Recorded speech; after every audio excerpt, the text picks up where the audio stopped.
કયું રાજ્ય ભારતનો સૌથી લાંબો દરિયા કિનારો ધરાવે છે? આ બધા જો આ કોન્સ્ટેબલના પ્રશ્નો ચાલુ થયા બધા. આની અંદર શું જવાબ આવે છે? ગુજરાત રાજ્ય છે એ ભારતનો સૌથી લાંબો દરિયા કિનારો ધરાવડાવે છે. તો ગુજરાત દરિયા કિનારો છે એ પહેલા કેટલો હતો? તો કે 1600 કિલોમીટર હતો. કેટલો હતો?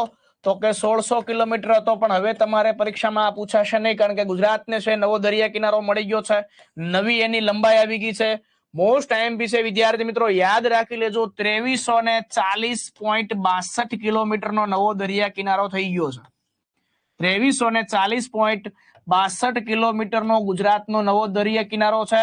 તો યાદ રાખજો, હજુ પહેલા નંબરે જ છે, બરાબર. અને બીજા નંબરે કયો છે? તો કે બીજા નંબરે છે તમને યાદ રાખવાનો છે તમિલનાડુનો દરિયા કિનારો. તમિલનાડુ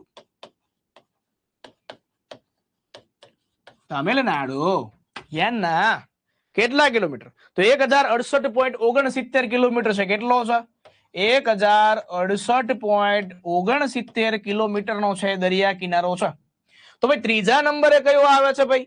તો કે ત્રીજા નંબરે છે શું આવે છે? તો કે આંધ્રપ્રદેશ.